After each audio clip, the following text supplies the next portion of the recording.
आद्य सक्रत स्वराज करुणेश कैवल करता की जय। श्री कृष्ण स्वामी महाराज जय। सागर महाराज की जय। पूज्य श्री नारायण दादी महाराज की जय। महाराज की जय। जय। देवन की जय। जय जय। धाम की जय। कथा सत्संग प्रारंभ समय का सत केवल साहेब 3 વાર પગે લાગવાનું છે, માથું નમાવીને સત કેવલ સાહેબ, સત કેવલ સાહેબ, સત કેવલ સાહેબ, કેવલ હંસો સત કેવલ સાહેબ બોલો જો। આજુબાજુ સૌને પ્રેમથી સત કેવલ સાહેબ।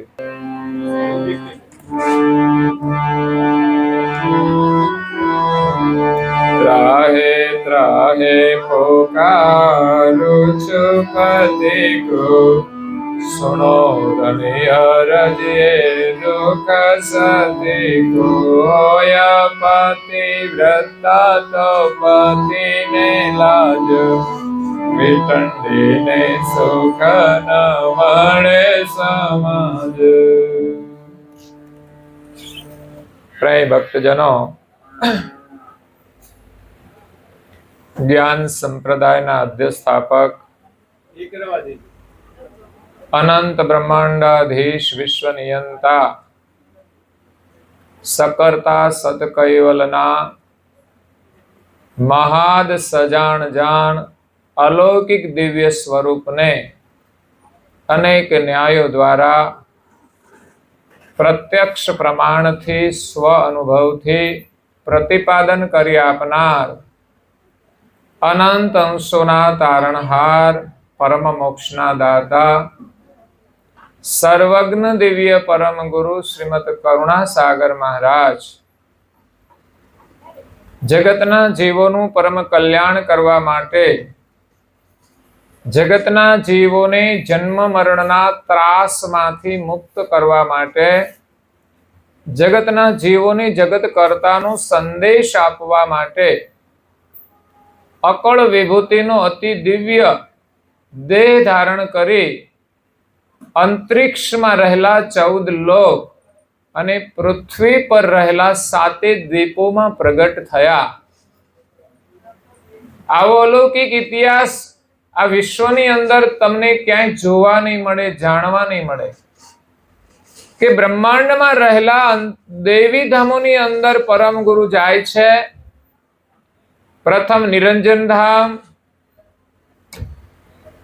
पछी शक्तिधाम, गौलोक, कैलास, वैकुंठ, ब्रह्मसदन, सतलोक, तापसलोक, जनरलोक, महरलोक, ऋषिमंडल, तारामंडल नी अंदर क्रमशः शुक्रना धाम में गया, गुरुना धाम में गया, बुधना धाम में गया, मंगलना धाम में गया।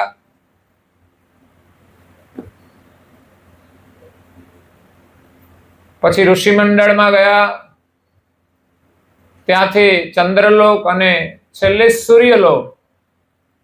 आटला धामोनी अंदर परम गुरुए विचरण कर्युं छे। तमे कदाच पहली बार सांभळ्युं हशे के कोई महापुरुषोनुं प्रागट्य अंतरिक्ष में रहेला बधा ज धामोनी अंदर थयुं होय। कारण के परम गुरु करुणा सागर ए सर्जनहार सत कैवलना परम अंश छे, श्रेष्ठ अंश छे, सौथी मोटा अंश छे, परम गतिवाळा छे। ज्यारे सर्जनहार हुकम करे त्यारे आ जगतनी अंदर तेओ जाय छे, जगतना जीवोने जन्म मरणना त्रासमांथी छोडावा माटे। तो परम गुरु आपणुं कल्याण करवा माटे आव्या छे। એટલે દર્શન અને સત્સંગનો આપણને લાભ મળી ગયો, સંબંધોના નાતે એ પણ એક આશીર્વાદ છે। બાકી તો મૃત્યુનો પ્રસંગ હોય એટલે સામાજિક વ્યવહારના નાતે આપણે જવું પડે। શ્રદ્ધાંજલિ આપવા કે લેવા દેવાનો વ્યવહાર હોય, અને મોટા ભાગે મરણ પાછળ કર્મકાંડ કરવામાં આવતું હોય છે. ખાટલા, ગાડલા, ગોદડા એ ગયા પછી મોકલવાના, આવી માન્યતાઓ છે આપણે ત્યાં. પણ કરુણાસાગર મહારાજની કૃપાથી ઘણા બધા પરિવારોમાં આ કર્મકાંડ છૂટી ગયું છે. એને ખબર છે કે પાછળથી કઈ જતું જ નથી.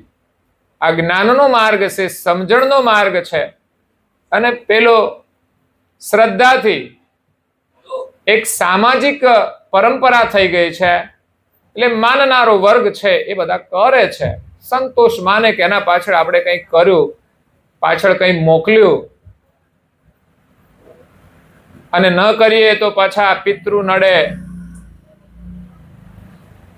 પણ મને લાગે છે કે પિતૃઓ તો મોટા ભાગે કોઈને નડે નહીં. જીવતા હોય ના નડ્યા હોય, એ પછી ગયા પછી શું નડવાના? નડે તો છોકરા નડે.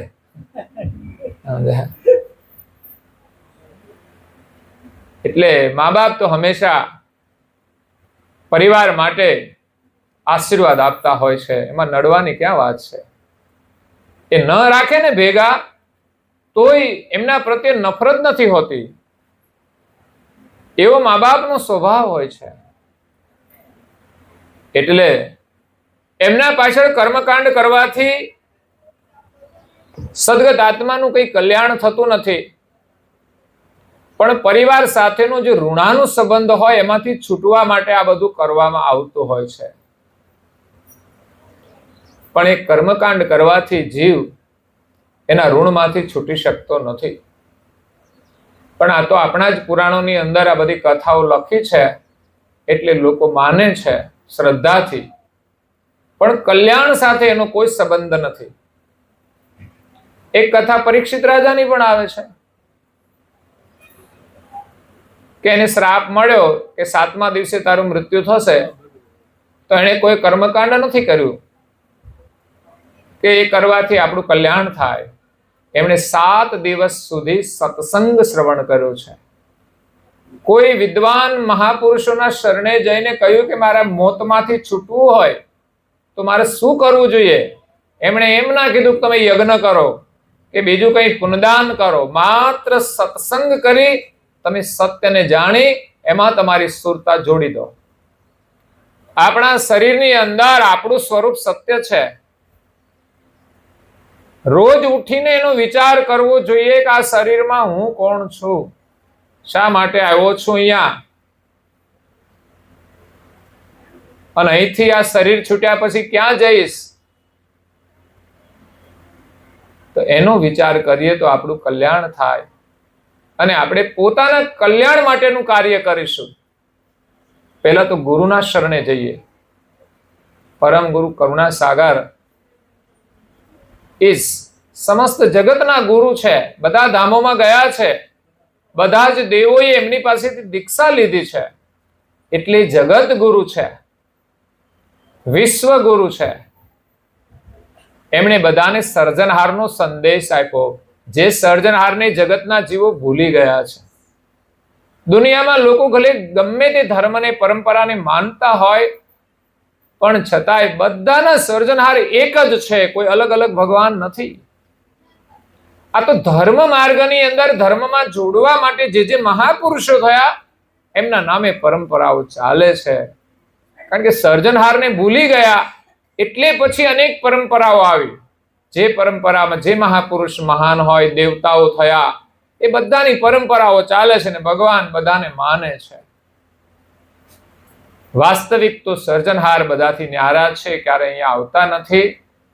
કરુણાસાગર એમનો સંદેશ લઈને આવ્યા છે, અને સત કૈવલ સાહેબ જે કહીએ છીએ એ જ સર્જનહાર છે. સાહેબ, બધાના સાહેબ સર્જનહાર.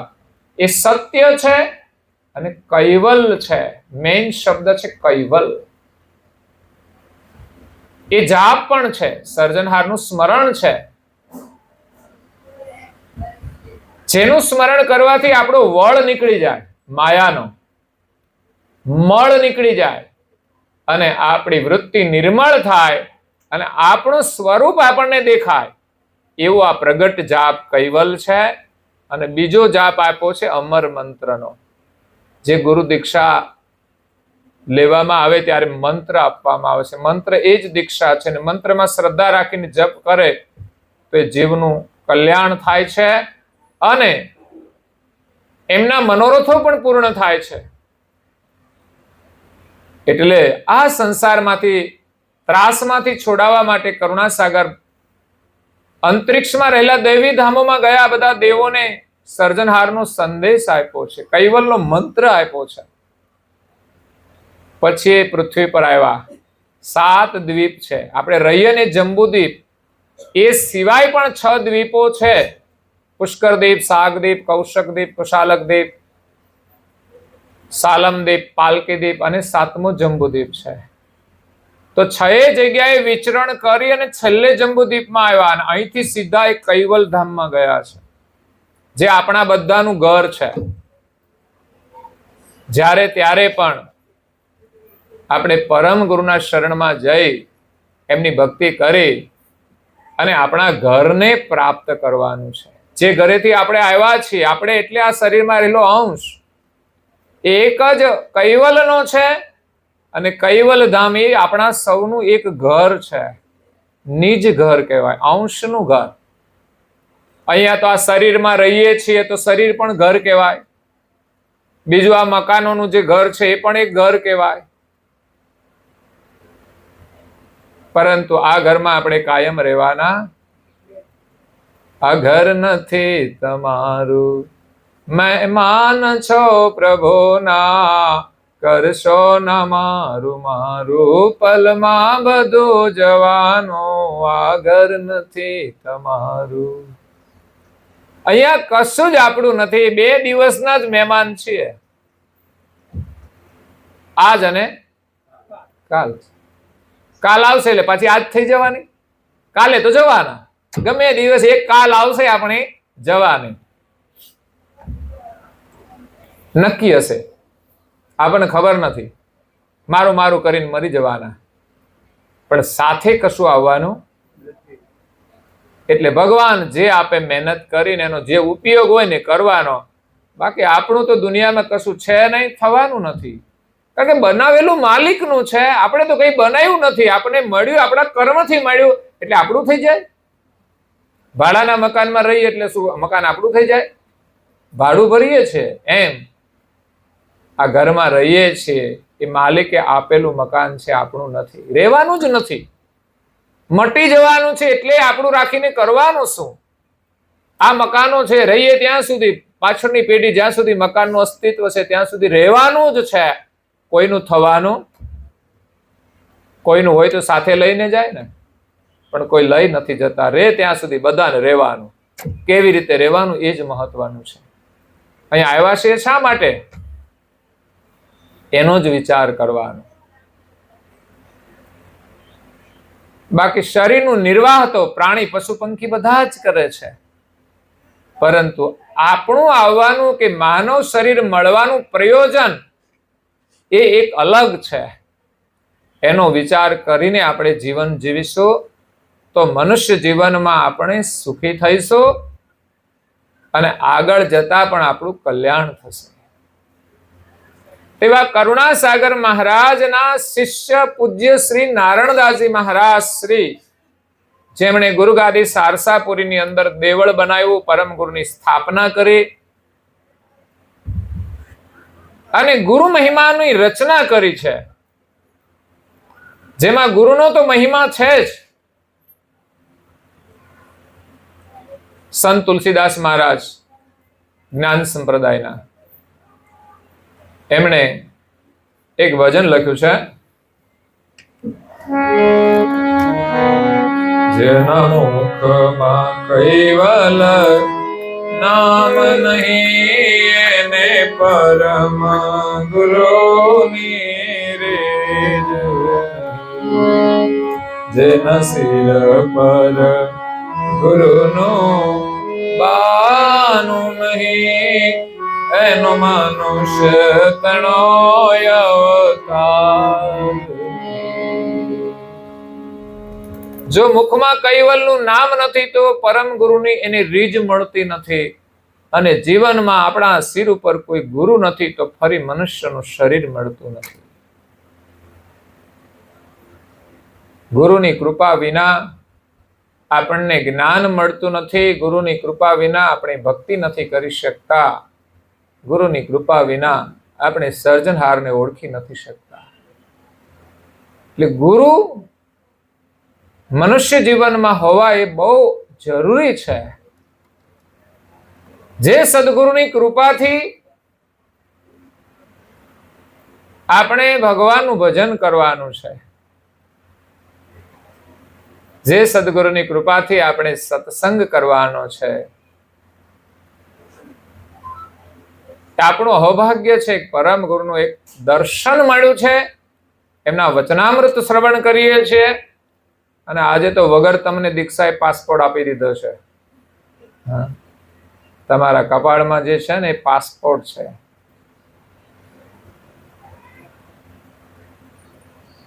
એક સંસ્કાર તમને પ્રાપ્ત થયા છે આજે પરિવારના નાતે. પછી તો જ્યારે તમે દીક્ષાવૃત્તિ કરીને શ્રદ્ધાથી નિયમનું પાલન કરશો ત્યારે આપણને આપણું ઘર મળશે. અને આ છે ને કૈવલ ધામનો પરવાનો છે, પાસપોર્ટ છે. એના વગર કોઈને પણ કૈવલ ધામની અંદર પ્રવેશ મળતો નથી. જે તે ધર્મ પરંપરાઓ છે એના તિલક હોય છે અને એના ધામો પણ હોય છે. તો એના ધામમાં જઈ શકે, પણ કૈવલ ધામ એ તો છેલ્લું ધામ છે, જ્યાં સર્જનહાર નિવાસ કરે છે. તો દેવી ધામમાં જવું સરળ છે. સર્જનહારથી ઉત્પન્ન થયેલા જગતની અંદર 3 પ્રકારના અંશોનું સર્જન કર્યું છે. એમાં આપણે બધા સામાન્ય મૃત્યુલોકમાં રહેવા વાળા અસંખ્ય અંશો છે સામાન્ય ગતિના, જે 84ના ચક્કરની અંદર ફર્યા કરે છે. આડા ચકડોળમાં. કયા મેળામાં તો ગયા છો ને? મેળામાં ગયા છો? ઘણા તો આ મૂર્તિની જેમ બેઠા છે. મેળામાં ગયા છો? ક્યારે ગયા છો? તો આડો ચકડોળ જોયો છે? બેઠા છો? નહીં બેઠા? આડા ચકડોળમાં જ ફરીએ છીએ આપણે બધા. નહીં તો ટીવીમાં જોવા મળે. આડો ચકડોળ હોય છે, ગોળ ગોળ રાઉન્ડ છોકરાઓ બેસતા હોય, ફરતો હોય છે. આ 84નું ચક્કર છે ને આડો ચકડોળ છે. એક ઘાટમાંથી બીજા ઘાટમાં, બીજામાંથી ત્રીજામાં, એમ રાઉન્ડ મારવાનું છે અને પાછા મનુષ્યમાં આવવાના. એટલે જ્યાંથી ચક્ર ફરે ત્યાંથી પાછા ત્યાંના ત્યાં આવીએ છીએ, આખું રાઉન્ડ મારીએ ત્યારે. આ આડો ચકડોળ છે. પછી બીજો ઊભો ચકડોળ, એ પણ જોયો હશે. ઊભો ચાલે આમ.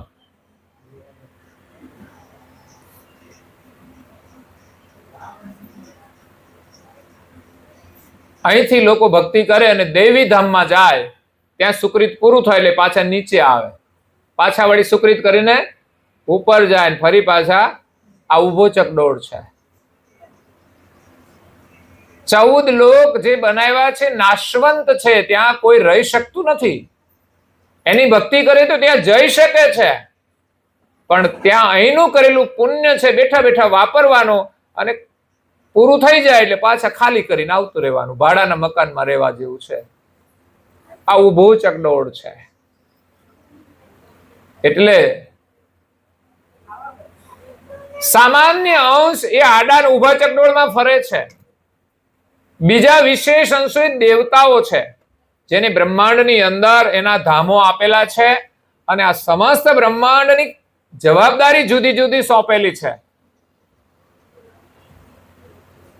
જેમ અત્યારે આખા દેશનું સંચાલન કરવા માટે પ્રધાનમંત્રીએ બધાને મિનિસ્ટર પદ આપ્યા હોય છે, સાંસદ બન્યા હોય છે, એમ બધા દેવોને એક સાંસદની ગતિ આપેલી છે. એનું અલગ અલગ કાર્ય હોય છે. એ બધા એનું કાર્ય કરે છે.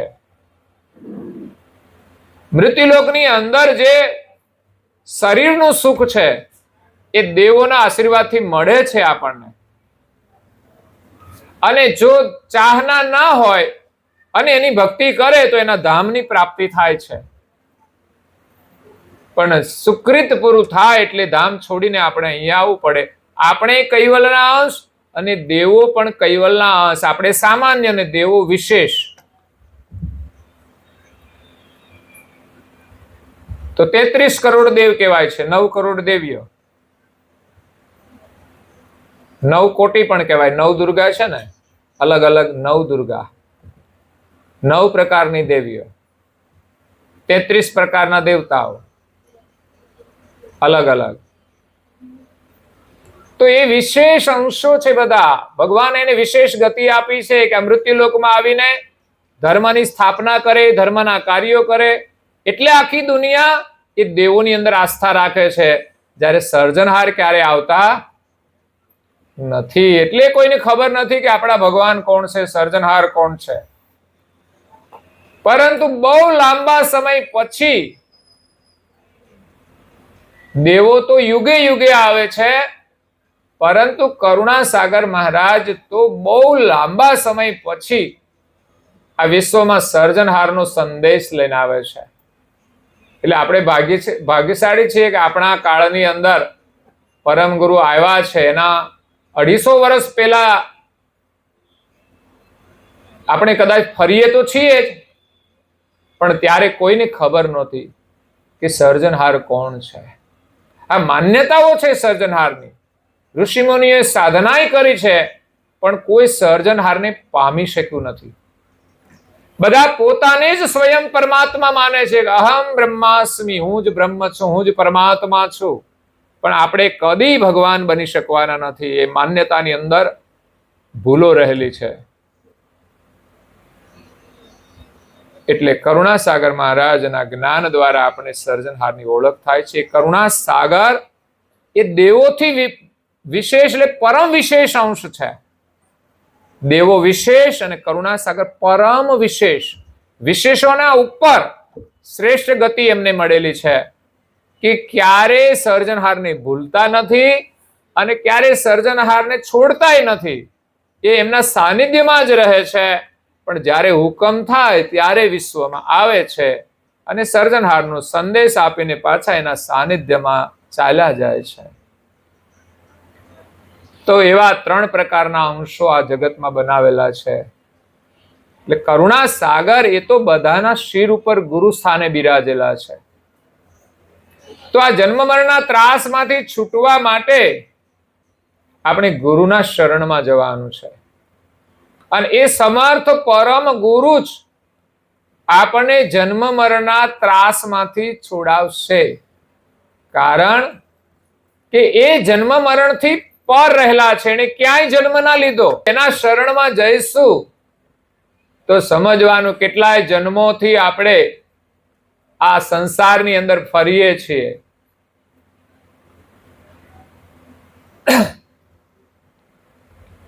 તો બીજા કોઈ શરીરની અંદર સુખ નથી. હા, ગાયો ભેંસોને પૂછજો, સુખી છો? હે? માથે પંખો ફરે ને કઈ સુખ ના કહેવાય, પણ જીવ દશામાં ખીલે જ બંધાઈ રહેવાનું ને. હે, આખર તો તમારે ગુલામ થઈને જ રહેવાનું ને. ખાવાનું મળી જાય એટલું જ સુખ નથી હોતું, પણ એ જીવ દશાની અંદર એને રહેવાનું. એને કઈ ખબર નથી કે અમે કોણ છીએ. એને એ ખબર નથી હું ગાય છું કે ભેંસ છું કે બળદ છું. કાગડા કૂતરાને કોઈને ખબર નથી. તો જે શરીર મળ્યું છે એ પ્રમાણે વિચરણ કરે છે જીવ દશામાં. પણ આપણા કરતા એટલે હારા વહેલા ઉઠી જાય. હો, કાગડા હોય તો પણ વહેલા ઉઠી જાય. આપણે તો કાગડામાંથી જ જતા હોય છે. સૂર્યનારાયણ કેટલા ઊંચા ચડી જાય તો હજુ તો ઓઢી ઉતા હોય આરામથી. તો ઉનાળો છે, એસી ચાલુ કરીને હોઈ જાય. અને શિયાળામાં તો પૂછવાનું જ નહીં. માનવ જીવન મળ્યું છે ઊંઘવા માટે નથી મળ્યું, જાગવા માટે મળ્યું છે. બહુ ઊંઘ્યા. બીજા કોઈ પણ શરીરમાં કોઈ કહે છે કે તમે ઊંઘતા નહીં? અત્યારે ગાયો ભેંસો ઊંઘી જાય, કોઈ ઉઠાડવા જાય કે ગમે ત્યારે ઊંઘી શકે. મનુષ્ય શરીર એક એવું છે કે એને કુદરતના નિયમ પ્રમાણે જીવન જીવવું જોઈએ, એમને ઉઠવું જોઈએ, સમયસર ખાવું જોઈએ, અને જે યોગ્ય હોય તે જ ખાવું જોઈએ. એમને કપડા ભગવાને આપ્યા, બાકી કોઈને આપ્યા નથી, કારણ કે એને ભાન જ નથી. પોતાને મર્યાદાનું કોઈ ભાન જ નથી, એને કઈ જરૂર પણ નથી, અને મર્યાદાઓ તોડતા પણ નથી. મનુષ્યને ભગવાને વિશેષ બુદ્ધિ આપી છે. મનુષ્યની અંદર એક ધર્મની લક્ષણા આપેલી છે. એ ધર્મને લઈને મનુષ્યને મર્યાદામાં રહેવાનું છે. એના માટે એને વસ્ત્ર આપ્યા છે, છતાંય ક્યાં મર્યાદામાં રહે છે? ધર્મનું પાલન કરવાનું છે, પણ ગુરુના જ્ઞાન વગર આપણે ધર્મને સમજી શકતા નથી. એટલે શાસ્ત્રોનું અધ્યયન પણ જરૂરી છે. આજે આપણા શિક્ષણમાંથી શાસ્ત્રો નીકળી ગયા છે. માત્ર શિક્ષણ એક બૌદ્ધિક વિકાસ કરવા માટે એને ભણાવવામાં આવે છે. બધા પાઠ તો સારા હોય છે, પણ છતાં એની અંદર શાસ્ત્રોનું જ્ઞાન નથી હોતું. શાસ્ત્રોનું અધ્યયન કરીને એ પ્રમાણે જો દરેક મનુષ્ય જીવન જીવે ને, તો સંસારમાં કોઈ દુખી ના રહે. કોઈના ઘરમાંય દુઃખ ના હોય ને કોઈના જીવનમાંય દુઃખ ના હોય.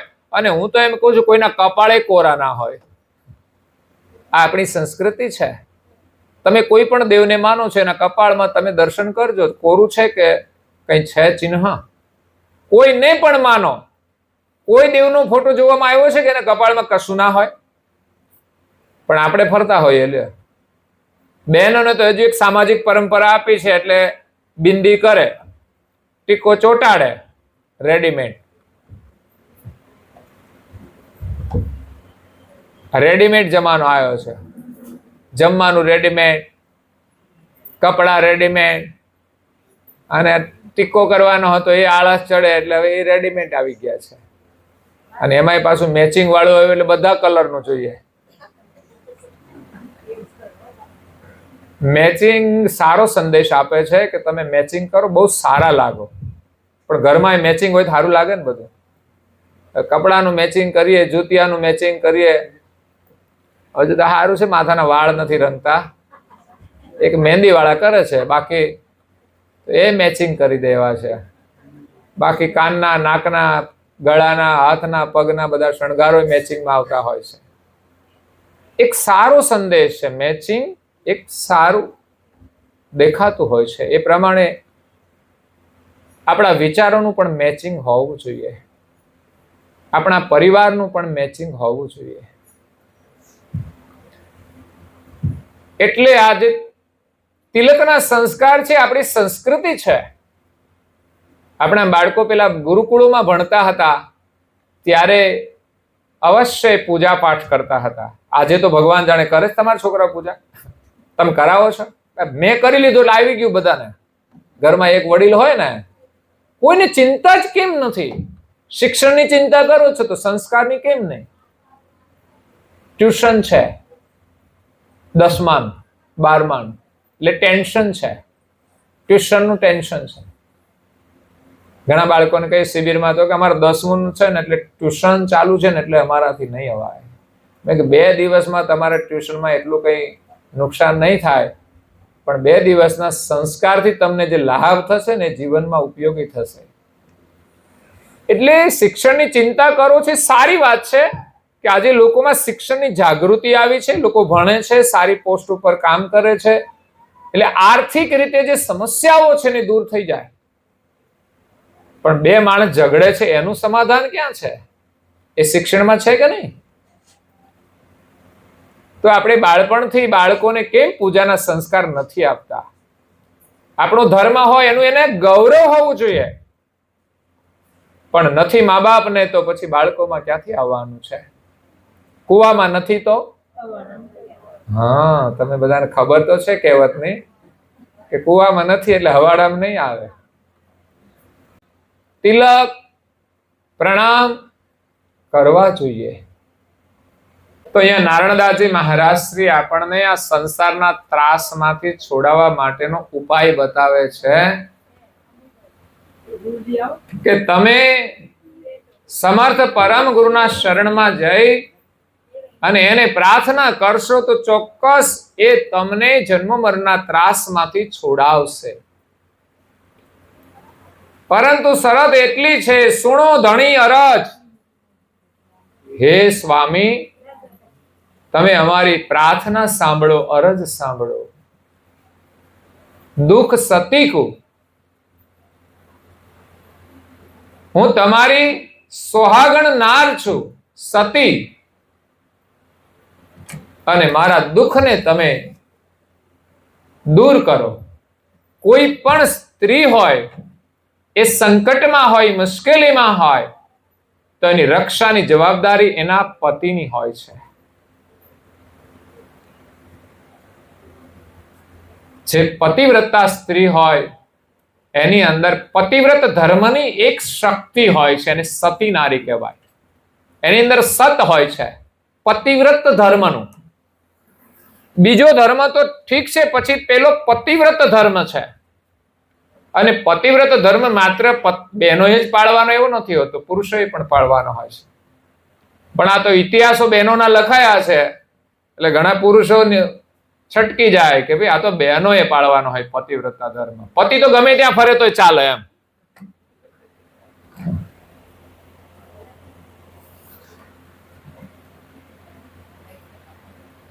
પરંતુ પતિવ્રત ધર્મ પતિ અને પત્ની બંને પાળવાનો હોય છે.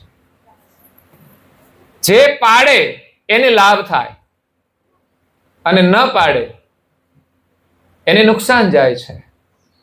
કદાચ કોઈ ન પાડે તો આ માનવ જીવન તો એને મળ્યું છે, પણ ફરી આવો લાભ નહીં મળે. જે પતિવ્રત કે પત્નીવ્રત ધર્મ ન પાડે એને પછી માનવનો અવતાર કેવી રીતે મળે? એ ભ્રષ્ટ થાય તો પછી પ્રાણીમાં જાય, પશુમાં જાય, પછી ફર્યા કરે, ગમે એની સાથે ફરે, વાંધો જ નહીં.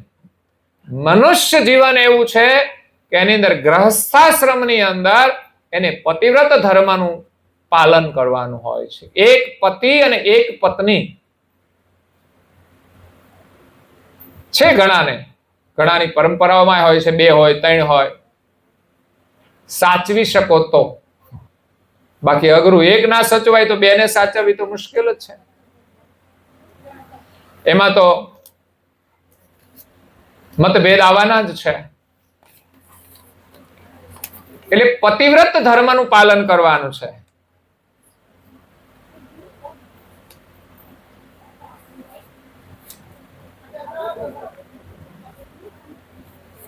પતિવ્રત ધર્મનું તો માણસ સંસારમાં સુખી થાય. અને પતિવ્રત ધર્મથી તો સતી અનસૂયાએ બ્રહ્મા, વિષ્ણુ અને મહાદેવને નાના બાળક બનાવી અને ભિક્ષા આપી હતી. યાદ રાખજો, આ સતીની શક્તિ છે. આવી અનેક સતીઓ થઈ છે આ જગતમાં. કુંતા માતા પણ સતી હતી, દ્રૌપદી પણ સતી હતી. ભલે એને 5 પતિ હતા, પણ એને ધર્મ પાળ્યો છે. એ તો એક માતાના આદેશથી એમણે સ્વીકાર કર્યા હતા, પણ એ સિવાય એને પોતાનો ધર્મ ભ્રષ્ટ નથી કર્યો. મનના વિચારથી પણ એને ભ્રષ્ટ નથી કર્યો. પણ એમ કહેવાય છે એકવાર એને વિચાર આવેલો.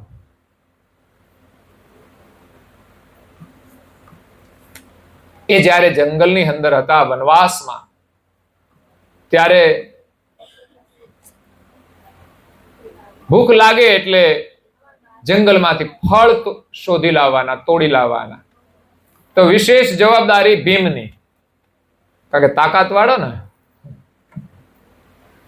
તો એ ફળ લેવા માટે જાય. એમાં એક જંગલની અંદર એક ઋષિ તપ કરતા હતા, અને એના મુખ આગળ એક ફળ હતું, આધાર વગરનું, એમ જ અધર, એના મુખના સન્મુખ હતું. તો એ જોઈને ભીમને આશ્ચર્ય થયું કે આ કેવું ફળ? તો એને લેવાની ઈચ્છા થઈ, તો એમણે લઈ લીધું. અંતરિક્ષમાં રહેલું ફળ એને સારું લાગ્યું કે આ કોઈ વિશેષ ફળ છે, અને ઋષિ મુનિઓ તપ કરતા હોય એના આગળ હોય એટલે તો એમણે લઈને એ કૌરવ પાંડવો જે હતા બધા, યુધિષ્ઠિર ને, અર્જુન ને, સહદેવ, નકુળ ને, દ્રૌપદી, ત્યાં લઈને આવે છે. અને એમણે યુધિષ્ઠિરને આપ્યું. મોટાને આપતા ને એ બધાને વેચતા. અને મોટાએ પછી વિવેક કરવો પડે, બધાને સરખું આપવું પડે, છેલ્લે પોતાને રહેવાનું. ઓછું વધતું પોતાને હોવું જોઈએ. આ મોટાની ફરજ છે. મોટા ખાલી મોટા થઈને ફરે ને તો પછી એને કોઈ સ્વીકારે નહીં. મોટાની ફરજ બહુ મોટી હોય છે. તો યુધિષ્ઠિરને ખબર પડી કે આ ફળ તો કોઈ અલૌકિક છે. આ ક્યાંથી લાવ્યો તું? તો કે ઋષિ તપ કરતા હતા ને એના મુખ આગળ હતું. તો કે આ તો એના માટે હતું, આ તું લઈને આવ્યો. એ જાગૃત થશે ને તો શ્રાપ આપી દેશે, તો આપણો સત્યાનાશ થઈ જશે. જા જા જા, પાછું મૂકી આવો. કે હું એકલો નહીં જાઉં, તમે બધા આવો સાથે. તો બધા ગયા અને ભીમે એમના આગળ ફળ રાખ્યું, પણ એ ઉપર રહ્યું જ નહીં. પછી તો ધબધબ નીચે પડી ગયું.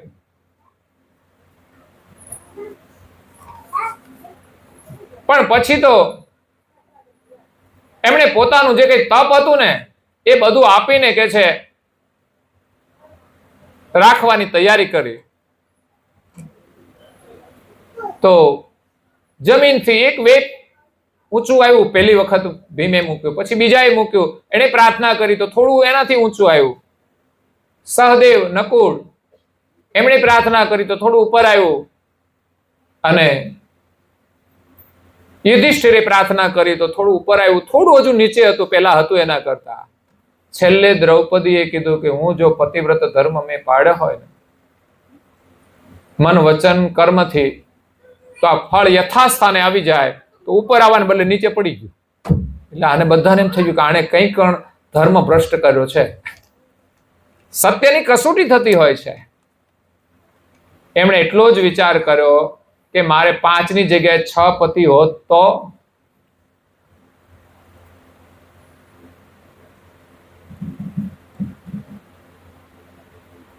એટલે પતિવ્રત ધર્મનું બહુ મોટું મહત્વ છે. પુરુષ અને સ્ત્રી બંનેના માટે. પુરુષ માટે સ્ત્રી જેની સાથેનો સંબંધ જોડાય એ સિવાય તમામ સ્ત્રી માટેનો સંબંધ એના માટે મોટા હોય તો મા સમાન, એમના સમાન હોય તો બહેન, અને નાની ઉંમર હોય તો દીકરી. આ 3 સંબંધ લાગુ પડે છે. અને બહેનો માટે એક જ પુરુષ એના માટે પતિ હોય છે. એ જ પતિવ્રત ધર્મ. વિચારમાં પણ કોઈ પુરુષની અંદર એની ચાહના ન હોય. મોટા છે પિતા સમાન, સમકક્ષ છે એ ભાઈ સમાન, અને નાના છે પુત્ર સમાન. આ 3 પાત્રો સમાજમાં હોય જ છે. તો સંબંધ જોડવા માટે એકની સાથે અનુમતિ હોય ને કદાચ કાયદેસર તમે જોડાયા હો તો વાત અલગ છે. કોઈ પરંપરામાં જે લોકો જોડાય છે. બાકી તો એક જે પરંપરા છે રામચંદ્રજીએ આપેલી, એ પરંપરા અનુસાર તો એક પુરુષ સાથે એક સ્ત્રીનો સંબંધ હોય. રાજા મહારાજાઓમાં હતી પરંપરાઓ. એક રાજાને અનેક રાણીઓ હતી, પણ એની પાછળના ઘણા અલગ અલગ કારણો હતા. અને એ રાજાઓ એટલા શક્તિશાળી હતા અને બધી રાણીઓને ન્યાય આપવા વાળા હતા, એટલે બધા સંપીને રહેતા હતા. આજે પરિસ્થિતિ અલગ છે. એટલે પતિવ્રત ધર્મની જેમ જો માણસ ભક્તિ કરે તો ખરેખર એ જે ઈષ્ટની ભક્તિ કરે ને એ મુશ્કેલીના સમયમાં એ તમને મદદ કરે. આ જન્મ મરણના ત્રાસમાંથી છૂટવા માટે જો આપણા શિર ઉપર પરમ ગુરુ બિરાજમાન હોય, એ સ્વામી છે, અને એની આપણે પતિવ્રત ભક્તિ કરીએ અને પ્રાર્થના કરીએ કે ત્રાહે ત્રાહે પોકારું છું પતિકુ સુણો ધણી. તમે મારા ધણી છો. અરજ એ દુઃખ સતીકુ. આ સતીનું જે દુઃખ છે એ તમે સાંભળો અને એમાંથી છોડાવો. તો જન્મ મરણનો ત્રાસ એ મોટામાં મોટું દુઃખ છે. એમાંથી છૂટવા માટે ગુરુના શરણમાં જઈ અને પતિવ્રત ભક્તિ કરીએ તો એમાંથી આપણને છુટકારો મળે છે. પતિવ્રત ભક્તિ કેવી હોય? કે પરમ ગુરુમાં આપણી પ્રીતિ જે છે એ પવિત્ર હોય. આપણે ક્યારેય કોઈ ખોટું ના કરીએ, નહીં તો આપણી ભક્તિનો પ્રેમ છે ને એ અવળાઈ જાય છે, એ ભ્રષ્ટ થઈ જાય છે. સંસારમાં કોઈ પણ કામ આપણે ખોટું કરીએ તો સમજવાનું આપણી પતિવ્રત ભક્તિ ભ્રષ્ટ થઈ જશે. ધર્મ તો એમ કે છે આપણે નીતિમાં રહેવું, સંયમમાં રહેવું, મર્યાદામાં રહેવું અને હંમેશા પવિત્ર કાર્યો કરવા. પવિત્ર કાર્ય કરવાથી જ આપણે ખોટા કાર્યોથી બચી શકીએ છીએ. જો માણસ પવિત્ર કાર્ય નહીં કરે તો ક્યાંક ને ક્યાંક ખોટા કાર્યોની અંદર એ ફસાઈ જ જશે. એટલે આપણી સુરક્ષા એ જ છે કે આપણે હંમેશા સારા કાર્યોમાં જોડાયેલા જ રહીએ. આપણું મન ઘડી વારે સારા કાર્યોમાંથી, સારા વિચારોમાંથી નિવૃત્ત રહેવું જોઈએ નહીં. તો આ છે પતિવ્રત ભક્તિ, પતિવ્રતાનો ધર્મ. પતિવ્રતા પર પુરુષ રહિત ચિત્ત, જો પતિ સંગ જો જરહી. પહેલા તો પતિવ્રત ધર્મ એવો હતો કે સતી થતી હતી, સતી પ્રથા હતી. પુરુષ મૃત્યુ પામે એટલે એની પાસે પત્ની સતી થઈ જતી હતી. પણ પછી તો એક કુપ્રથા માનીને લોકોએ એમાંથી બહાર કાઢ્યા કે ભાઈ પુરુષ જતા રહે તો એના પાછળ પત્નીને મરી જવું એ યોગ્ય નથી, એને જીવવાનો અધિકાર છે. હવે તો મેરેજનો અધિકાર આપ્યો, પેલા તો નહોતા. પેલા તો બેના વિધવા રહેતી હતી છેક મૃત્યુ સુધી. પણ હવે પેલા તો વિધવા કોઈ સંજોગ વસાત થતા હતા, કાં તો ઉંમર થયા પછી થાય તો પછી તો કઈ કરવાનું હોય જ નહીં. પણ અત્યારે તો નાની ઉંમરમાં વિધવા થઈ જાય. કેમ? પિતા હોય પછી શું થાય? અત્યારે જીવન પદ્ધતિ બદલાય છે એટલે નાની ઉંમરમાં ભાઈઓ વહેલા જાય છે. હા, એ પણ એક સર્વે છે. મોટા ભાગે બહેનો પાછળ રહેતી હોય છે. કોઈ કોઈ જગ્યાએ જાય બહેનો આગળ, બાકી મોટા ભાગે છે ને ભાઈઓ વહેલા જાય છે. બહુ મોટા હોય કેટલા હોય? 2 વર્ષ મોટા હોય, પણ આ તો બહુ ડિસ્ટન્સ હોય છે. એટલે નિર્મલમાં નિર્મલ ભક્તિ પદ. કરુણાસાગર મહારાજ વિશ્વબોધ ચોસરામાં કહે છે કે આ જગતની અંદર નિર્મળ કોઈ હોય ને તો એ ભક્તિ છે. નિર્મલમાં નિર્મલ ભક્તિ પદ. પતિવ્રતા પર પુરુષ રહિત ચિત્ત, જો પતિસંગ જો જરહી. એવી નિર્મળ ભક્તિ કોઈ કરે જેમ પતિવ્રતા સ્ત્રી પતિવ્રત ધર્મ પાળે પવિત્રતાથી, એવી જ રીતે આપણે નિર્મળ ભક્તિ જો પતિવ્રતાની જેમ કરીએ તો આ સંસારના દુઃખોમાંથી હંમેશના માટે છૂટી જઈએ. અને સુખ તો કેવું મળે એની આપણે કલ્પના ન કરી શકીએ. જેની પાછળ રાત દિવસ દોડીએ છીએ ને, અને દોડીએ છીએ તો સુખ તો કંઈક જ હાથમાં આવે છે. બાકી તો સુખ મેળવવા માટે માણસ તો દુખી થઈ જાય છે. સવારે 5 વાગે વહેલા ઉઠો, ગાયો ભેંસો દોવો, વાસીદા કરો, ત્યારે કેટલું સુખ મળે આપણને. આખો દિવસ મજૂરી કરીએ ત્યારે કેટલું સુખ મળે. દૂધ આવે આપણા ઘરમાં, અને દૂધ ક્યાં આપવાનું? પાછું ડેરીમાં. એના પૈસા આવે એ પાછા દુકાને ભાઈઓ શું કરે? મસાલા લઈ આવે.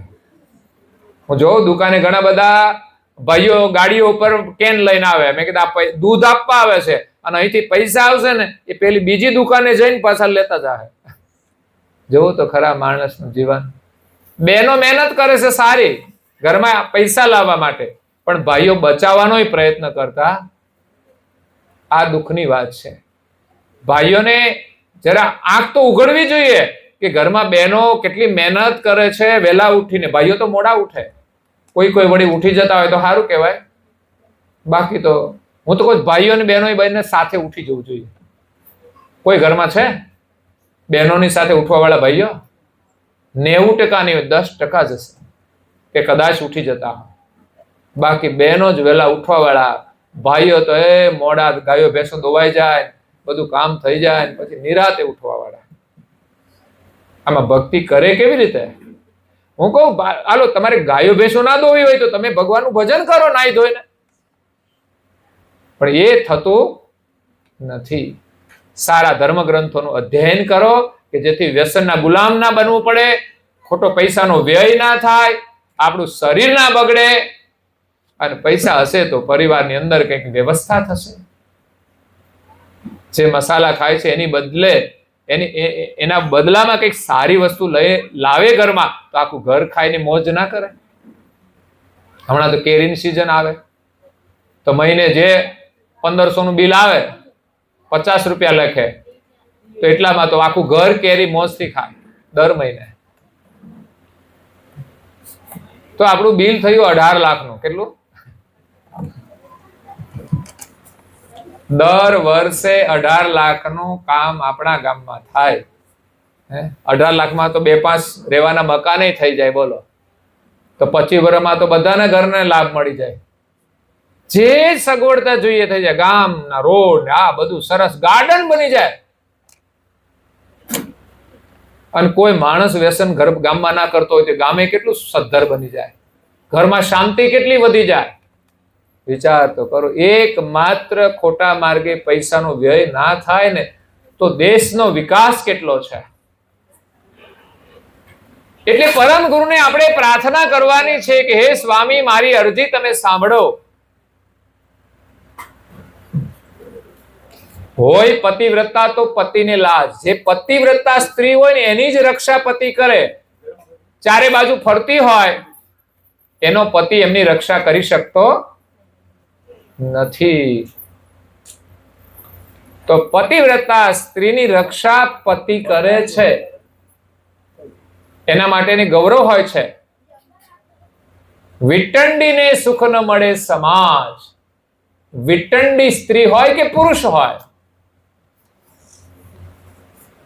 પુરુષની સેવા પણ પત્ની નથી કરતી. જો પુરુષ પણ એક નિષ્ઠા ના હોય પત્નીની અંદર, તો એ પણ ગમે ત્યાં રખડતો ફરે, પછી પત્ની એની સાથે રહેતી નથી. એટલે જે વિટંડી હોય સ્ત્રી કે પુરુષ, એને પત્નીનું કે પતિનું સુખ તો ન મળે, પણ સમાજમાં એને સુખ મળતું નથી. પતિ અને પત્ની જો ઘરમાં પ્રેમથી રહેતા હોય ને તો સમાજમાં એની ઇજ્જત થતી હોય છે. એટલે સમાજનું પણ એક સુખ છે, સગા સંબંધીઓનું પણ એક સુખ હોય છે. તમે જ્યાં જાઓ ત્યાં તમારો આદર થાય, સન્માન થાય, કારણ કે એક આદર્શ પતિ પત્ની હોય એની અંદર પણ એક ગૌરવ હોય છે. પત્ની હંમેશા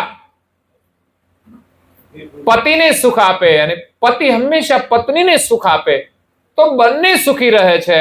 પણ થયું છે ઉલટું. આશા રાખે છે કે પતિ મને સુખ આપે પોતાની ઈચ્છા પ્રમાણે, એટલે નથી થતું.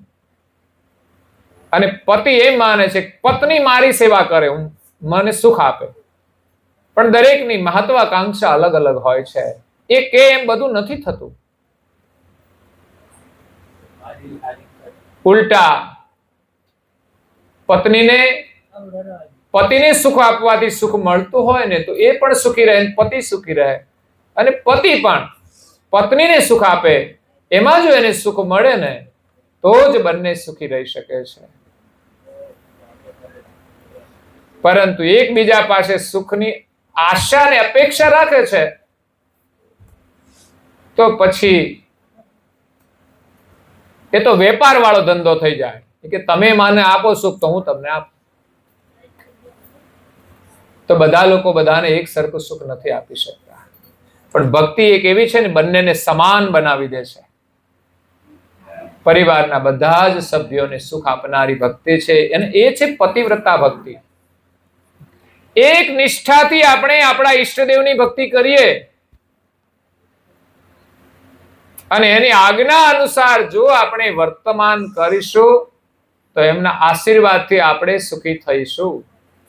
કરુણા સાગર મહારાજ જ્ઞાનનો અગાધ ખજાનો લઈને આવ્યા છે. એનો અધ્યયન કરીને આપણે જ્ઞાન મેળવીશું અને જે સમજણ મળશે ને એનાથી આપણે સુખી થઈશું. જીવનની સાચી સંપદા એ જ્ઞાન છે અને સમજણ છે. જેના જીવનમાં જ્ઞાન હશે, સમજણ હશે, એ વ્યક્તિ અને એનો પરિવાર સુખી હશે. જે વ્યક્તિ પાસે સમજણ નહીં હોય એ વ્યક્તિ દુખી થશે અને પરિવારને પણ દુખી કરશે. નાનામાં નાનું કાર્ય હોય તો પણ સમજણથી કરવું જોઈએ. બીડીના ઠૂઠા મફતમાં મળે તો પીવાય, અને કોઈ મફતનો પાય ને તોય પીવાય, પણ સમજણ રાખવી પડે છે. બાકી મોકા તો ઘણા મળશે હો ખોટા માર્ગે જવાના, અને લપસતા વાર લાગશે નહીં. આપણી જાતે જ્ઞાનથી આપણે જાગૃત થઈ અને સાવધાન રહેવું પડશે કે અહીંયા પાણી ઢોળાયું છે, અહીંયા ધ્યાન રાખીને ચાલવું પડશે, નહીં તો લપસી પડીશ. આ દુનિયામાં ક્યાં ક્યાં લપસણું છે ને બધાને ખબર પડવી જોઈએ. એવી જગ્યાએ જવું જોઈએ. આજે નવરા બેઠા હોય તો બજારે બેસવાનું શું લાભ થાય? લપસણું છે, લપસી જાશો ગમે ત્યારે. ખોટા લોકો જોડે બેસવું એ લપસણું છે. ટીવીમાં શું જોવું શું ન જોવું એનો વિચાર કરવો પડે, નહીં તો એમાંય લપસી પડીએ. એટલે પરમ ગુરુ મળ્યા છે આજે. સદગત આત્મા સોનીબા, એની પાવન સ્મૃતિમાં એમના 4 દીકરાઓ છે, 3 હાજર છે. એમની ચારેય પરિવારોની હાર્દિક ભાવનાથી આજે પરમ ગુરુના આશીર્વાદ સાથે સદગત આત્માને સત્સંગ પારાયણ દ્વારા જે શ્રદ્ધાંજલિ આપી છે, ખરેખર સદગત આત્મા પણ ભાગ્યશાળી છે. ભલે દીક્ષા નહીં લીધી હોય, પણ એની પાછળ જે સત્કર્મ થયું છે ને એ એની એક દીક્ષા છે, સંસ્કાર છે. અને આ સંસ્કારના સુકૃતથી એ જીવાત્મા પરમ ગુરુના સમીપ છે, તો એ દીક્ષાના અધિકારી બને છે. ગમે ત્યારે ભગવાનની એના ઉપર કૃપા થશે, પ્રેરણા થશે, એક ઉપર નહીં, પૂરા પરિવાર ઉપર. કે એને એમ થશે કે ના, પરમ ગુરુ તો આટલા મહાન છે. આપણે બીજું કંઈ કરવાનું નથી. હારી સ્કૂલમાં એડમિશન મળી જાય ડોનેશન વગર, તો આપણા માટે ગૌરવની વાત હોય છે ને. અત્યારે છોકરાને ભણાવવાની ચિંતા છે ને, 10મું પાસ થઈ જાય પછી સારી સ્કૂલોમાં એડમિશન માટે બહુ ફી મોંઘી હોય છે, પણ ટકાવારી સારી હોય ને તો ફીની અંદર રાહત મળતી હોય છે. અમારા જેઠોલી ગામની એક દીકરી છે ને, 95% 10મામાં છે, A ગ્રેડમાં છે, ટોપ. તો એક સારા સંકુલની અંદર એડમિશન લેવા માટે ગયા, તો ફી તો ઘણી હતી સ્કૂલની અને હોસ્ટેલની પણ છે, પણ સ્કૂલની ફી હતી જેમાંથી માત્ર 10,000 રૂપિયા રહી એમની ફી, 10,000માં. અને કે હજુ અમારી સ્કૂલમાં તમે પાછા ટોપમાં આવશો ને તો નીલ થઈ જશે, બિલકુલ ફ્રી ભણવાનું મળશે. એટલે ભણવાનો લાભ છે. બાળકો સારું ભણે, પણ સંસ્કારની ચિંતા તો મા બાપે જ કરવી રહેશે. યાદ રાખજો, સંસ્કારની ચિંતા તો મા બાપે જ કરવાની રહેશે. એટલે સારી સ્કૂલમાં એડમિશન મળી જવું અને એમાંય સારું કાર્ય કરીને આપણને રાહત મળે પરમ ગુરુના આશીર્વાદથી. અમને તો ચારે તરફ સુખ જ નજરે પડે છે કે ભગવાને ક્યાંય દુઃખ બનાવ્યું જ નથી. દુઃખનું સર્જન તો મનુષ્ય કરે છે, ન કોઈ પ્રાણી પશુ પંખી કરે છે. એકમાત્ર મનુષ્ય એવો છે કે આ દુનિયામાં 84 ની અંદર જે ફરે છે ને દુઃખી થાય છે ને, એ માનવ જન્મમાં કરેલા કર્મનું પરિણામ છે. અને મનુષ્ય જીવનમાં લોકો દુઃખી દેખાય છે ને, એ કોઈ ભગવાન તરફથી મોકલેલા દુઃખ નથી. યાદ રાખજો, આ મનુષ્ય જીવનમાં જ કરેલા કર્મનું પરિણામ આપણી સામે દેખાય છે. બાકી ભગવાને તો મનુષ્ય જીવન એવું આપ્યું છે ને, જેટલો તાપ પડવો એટલો પડે, કોઈ ફરક પડતો નથી. જેટલી ઠંડી પડી હોય એટલી પડે, કોઈ ફરક નથી પડતો. ભગવાને આપણે એનાથી વધારે શક્તિ આપી છે. જો આપણે સાધના કરીએ, તપશ્ચર્યા કરીએ, તો આ બધા તાપ તો સામાન્ય છે, પણ આપણું જીવન તો માત્ર બહારની વ્યવસ્થા કરવામાં ચાલ્યું જાય છે. અંદરની સાધના આપણે કરવાની છે, જેના માટે કોઈ વ્યવસ્થાની પણ જરૂર નથી. આપણે એક સહજ ભક્તિ કરવાની છે, જે થાય તે કરવાનું. બસ ગુરુ મહારાજના શરણે જઈએ એટલે ગુરુ મહારાજ કંઠી બાંધે એની પરંપરાની. તો દીક્ષાની અંદર મંત્ર મળે, એમાં શ્રદ્ધા રાખીને 5, 25 જે જાપ થાય એટલા આપણે કરવાના. કંઠી બંધાવો એટલે એક નિયમ બીજો આવે, કપાળમાં તિલક ધારણ કરવાનું. લગ્ન થયા પછી ગળામાં એક મંગલસૂત્ર આવે અને માથા ઉપર એની એક ઓળખ આવે છે, એ આવે છે સેથો પૂરવામાં આવે છે. આમ તો બિંદી પણ સૌભાગ્યનું જ પ્રતીક છે, પણ હવે રેડીમેડ આવી ગયું, કારણ કે ઘરવાળા હવે રેડીમેડ થઈ ગયા.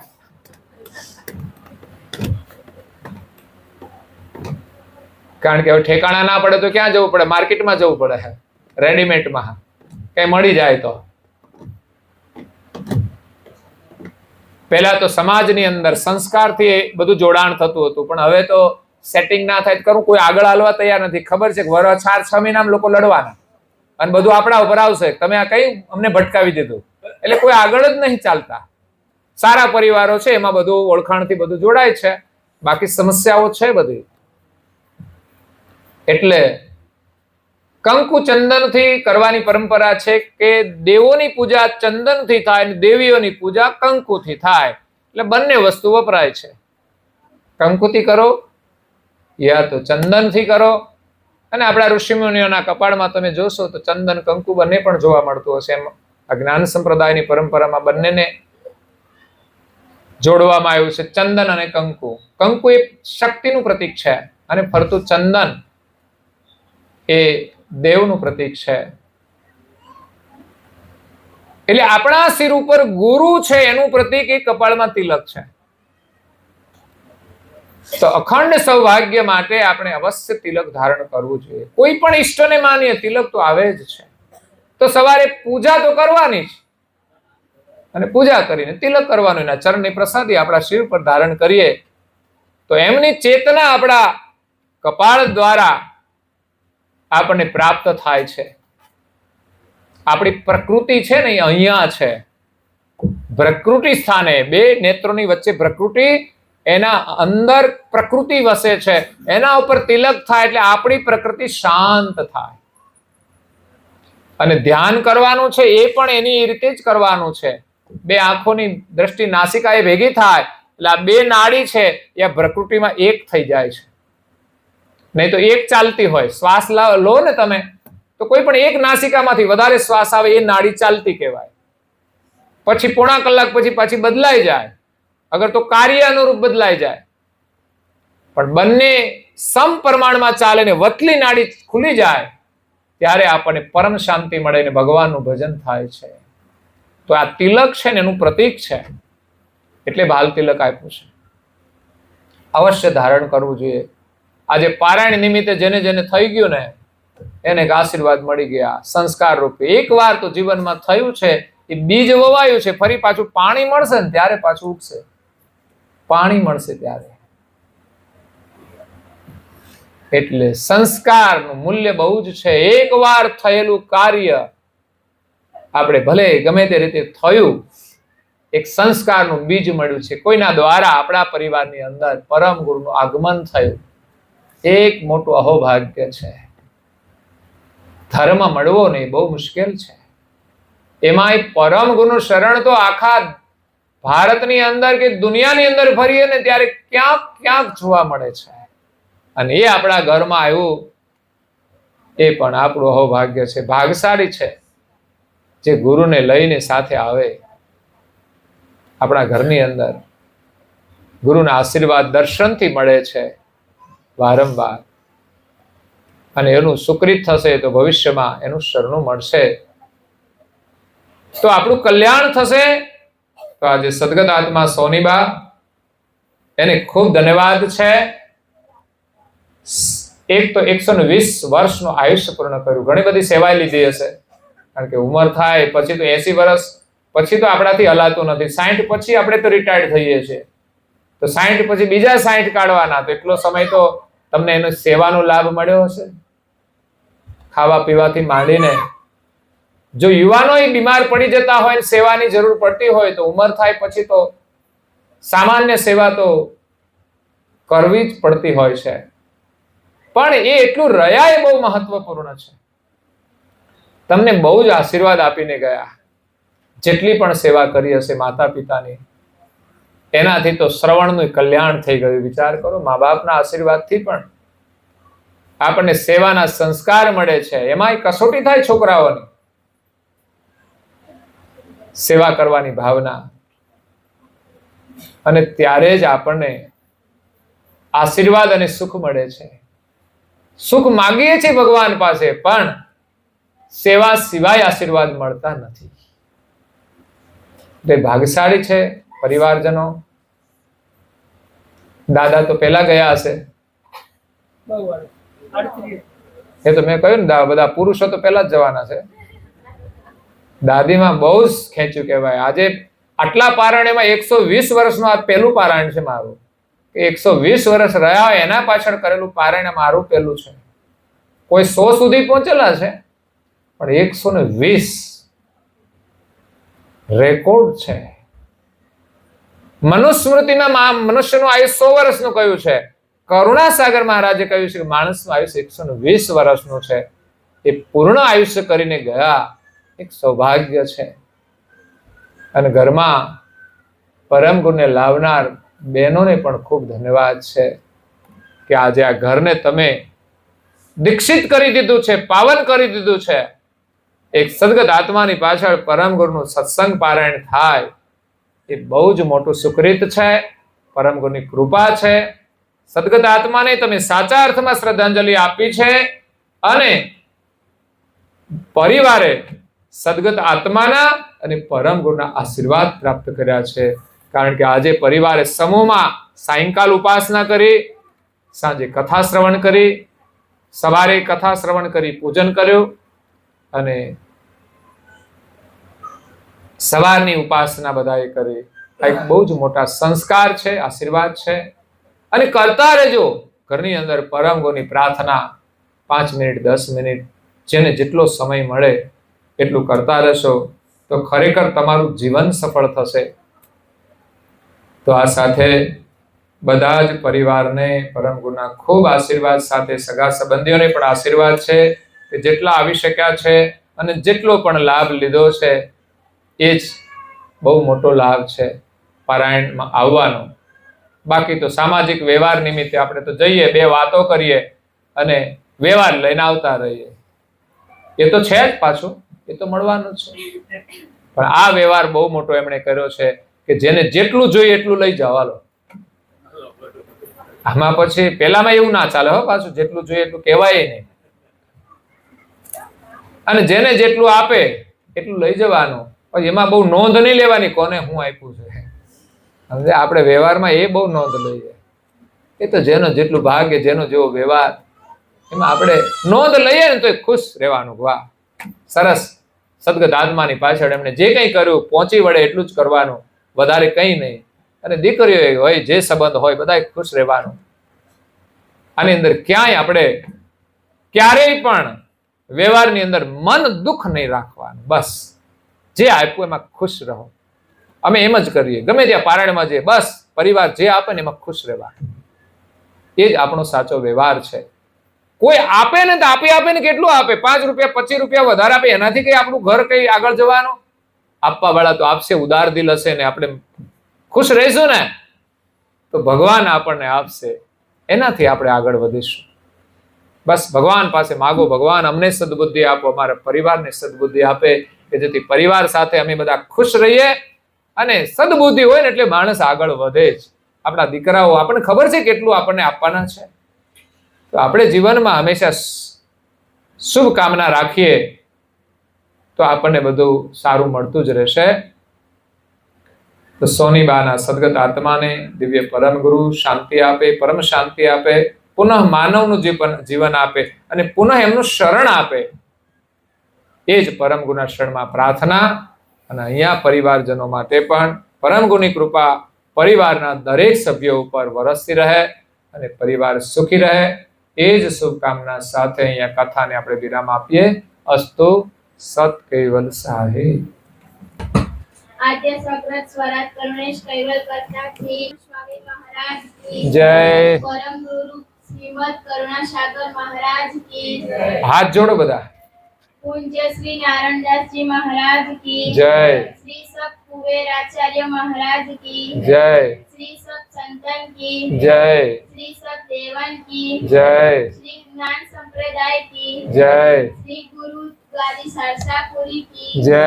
શ્રી કૈવલ ધામ કી જય. કથા સત્સંગ પૂર્ણાવતી કા સત કૈવલ સાહેબ. 3 વાર પગે લાગીશું. ખોળામાં ખુલ્લા હાથ રાખી માથું નમાવીને સત કૈવલ સાહેબ.